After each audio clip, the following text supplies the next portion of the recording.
کوفہ ایک بار پھر فتح ہوا۔ مصعب ابن زبیر تخت پر براجمان ہوا۔ اس کے سامنے مختار ثقفی کا سر کاٹ کر لایا گیا۔ اس نے فرمان جاری کیا کہ جشن مناؤ، دشمن اسلام مارا گیا۔ دربار میں بیٹھا ایک بوڑھا مسکرا دیا۔ مصعب نے دریافت کیا، کیوں ہنستا ہے بوڑھے؟ بوڑھے نے کہا، ماضی یاد آ گیا، حال سامنے ہے، مستقبل آدھا دکھائی دے رہا ہے۔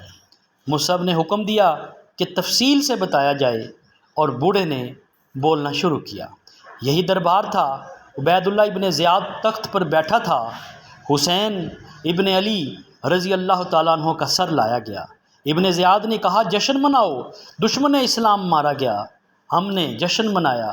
ایک بار پھر یہی دربار تھا جس میں مختار ثقفی کا سر تیرے تخت کے نیچے پڑا ہے۔ یہ اسی تخت پر بیٹھا تھا۔ ابن زیاد کا سر کاٹ کر لایا گیا۔ مختار ثقفی نے فرمان جاری کیا، جشن مناؤ، دشمن اسلام مارا گیا۔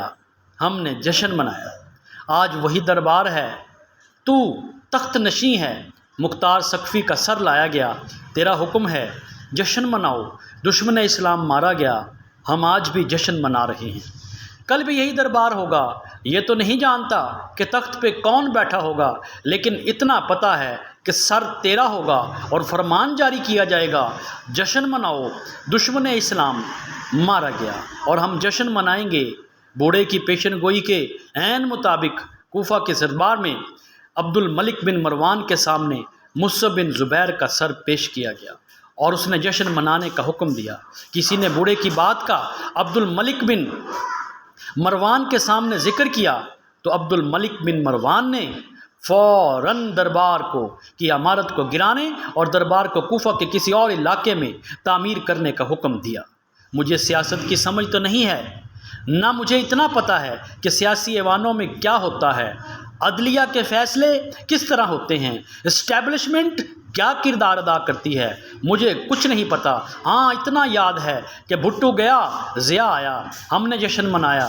ضیاء الحق کا جہاز تباہ ہوا، ہم نے جشن منایا۔ بے نظیر کی حکومت گری، جشن منایا۔ نواز شریف کی حکومت کا خاتمہ ہوا، جشن منایا۔ مشرف آیا، نواز شریف اور بے نظیر دونوں کو جلا وطن کر دیا، ہم نے جشن منایا۔ دونوں واپس آ گئے، ہم نے جشن منایا۔ مشرف گیا، ہم نے جشن منایا۔ گیلانی حکومت ختم ہوئی، ہم نے جشن منایا۔ نواز شریف کی حکومت ختم ہوئی، جشن منایا۔ اب ایک بار پھر ہم جشن منا رہے ہیں۔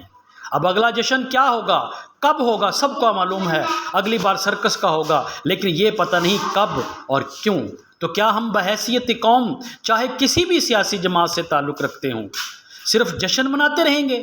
کیا ہم سوچنے کی صلاحیت رکھتے ہیں؟ اگر رکھتے ہیں تو سوچتے کیوں نہیں ہیں؟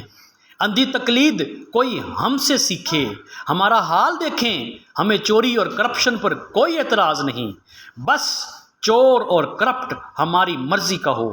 اس قوم کی کسی عبد الملک کی تلاش ہے جو اس عمارت کو گرا کر نئی عمارت کی تعمیر کا حکم دے۔ ہمارے ملک میں کوئی بھی مرتا ہے، نیا تخت نشین ہوتا ہے، کوئی تخت سے گرایا جاتا ہے، ہمارا کام صرف اور صرف جشن منانا رہ گیا ہے۔ آئیے دوستو، مل کر تاریخ کے ان اوراق کا مطالعہ کرتے ہیں کہ ہم جشن منانے والے ہمیشہ نقصان میں رہے ہیں۔ ہمیں اس عمارت کو ہی گرا کر نئی عمارت تعمیر کرنا ہوگی تاکہ مملکت خدا داد پاکستان اپنی ترقی کی منزل پر گامزن ہو سکے۔